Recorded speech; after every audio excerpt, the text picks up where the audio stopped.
Lesson 6, Unit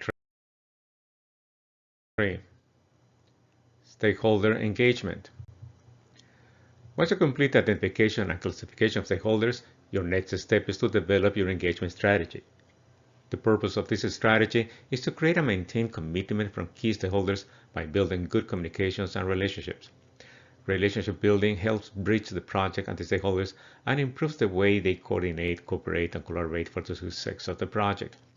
Building relationships is a proactive role, and you need to develop a vision what the future relationship is desired from each stakeholder. There are three basic approaches for building a relationship with the stakeholders, all designed to build trust. These are consult, involve, and inform. Consult is a strategy to build and maintain support and trust with the stakeholders by actively seeking their opinions and input for key decisions. Involve is a strategy where the stakeholders are more likely to provide support to the project if they are included in the planning and implementation phases. Involvement helps build ownership and buy-in. With Inform, stakeholders are aware of the project progress, issues, and challenges. Good information also helps manage expectations and reduce conflicts originated from misunderstandings. A key factor for stakeholder engagement is to build trust. All relationships between the project and the stakeholders are entirely based on respect and trust. Respect means valuing different viewpoints and opinions, no matter how different they may be. With respect, stakeholders feel they can speak up and be honest about their input and participation in the project. Trust is the confidence the stakeholders have on the project and that the project will act in accordance with honesty and transparency. But trust needs to be earned. Here are 4 simple strategies to build trust with stakeholders. Consistency and predictability. A project can increase the degree by which stakeholders regard it as trustworthy when there is a behavior that is consistent and predictable. Perform competently. The project must perform its obligations competently. The project team should continuously strive to demonstrate proficiency in carrying out their obligations. Accurate communications. All project communications to stakeholders need to be open and transparent. And finally, show concern for others. The trust the stakeholders have in the project will grow when it shows sensitivity to their needs, desires, and interests. An important strategy to keep stakeholders committed, engaged, and satisfied is to build a good communication plan that caters to the specific needs of each stakeholder.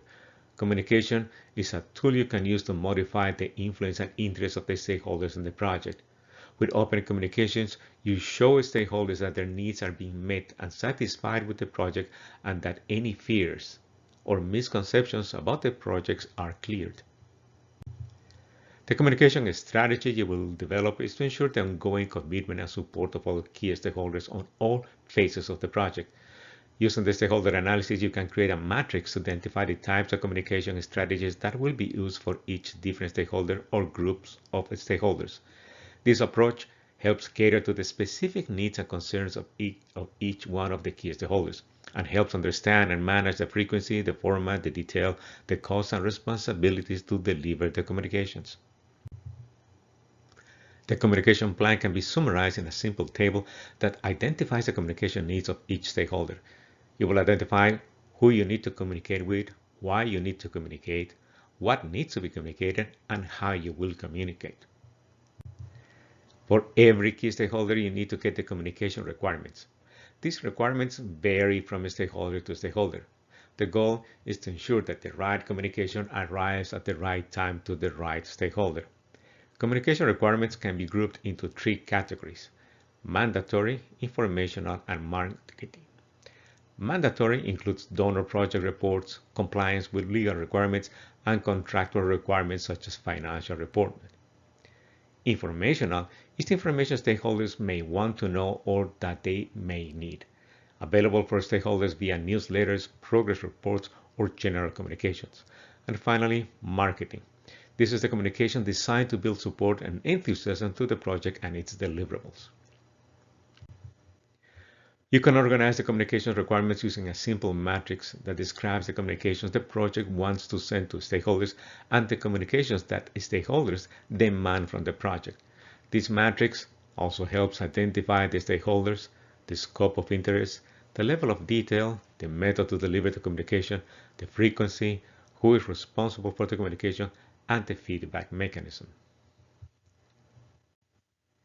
Scope of interest are the areas of the project that each stakeholder should be informed.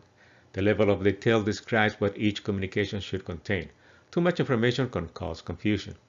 Method is how the communication is delivered, from face-to-face, printed, or via email and video or phone calls.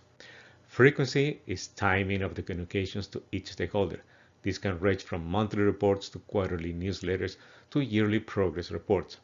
Responsible is the person responsible to deliver the communication to the stakeholder. The feedback mechanism is the method, format, and channel to receive the feedback. This is an opportunity for the stakeholders to be heard and influence how communications are sent to them. It is a good practice that you define the communication principles that will guide all communication efforts. The principles are the values and norms that govern the behavior of the people in charge of developing the communication messages. These principles will usually follow the organization values, vision, and mission statements. Here are some of the communication principles you should follow. Credibility. Without a credible communication approach or credible communicators, stakeholders will simply not believe in the project. Manage expectations. You should encourage stakeholders to believe in what the project tells them by showing an understanding of their needs. Information overload is when too much information leads to confusion and may keep stakeholders from paying attention to the communication messages. Respect. Every stakeholder deserves respect. The communication messages should take in consideration that the message does not contain elements of gender, race, religion, social, political context that will offend the stakeholder. Clarity. The messages need to be simple and to the point, avoiding the use of technical jargon that leads to confusion and misunderstanding. Transparency is the ability of the receiver to have full access to information she wants, not just information the sender is willing to provide.